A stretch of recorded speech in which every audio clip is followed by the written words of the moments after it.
কবি দেবব্রত দত্তের কবিতা 25শে বৈশাখ। চতুর্দিকে ধূপের ধোয়া, বাজছে কোথাও শাক, ক্যালেন্ডারে চোখ চলে যায় 25শে বৈশাখ।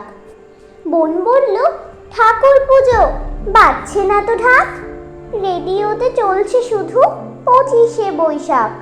মাকে বলি, খাবো না আজ যতই খিদে পাক, টিভির কাছে দেখবো বসে 25শে বৈশাখ।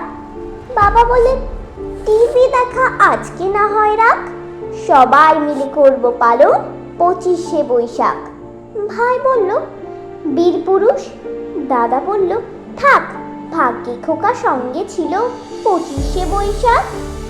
দিনের আলো নিভে এলো, সূর্যি বাজায় শাক, প্রতিদিনই হোক না শুরু 25শে বৈশাখ, প্রতিদিনই হোক না শুরু 25শে বৈশাখ।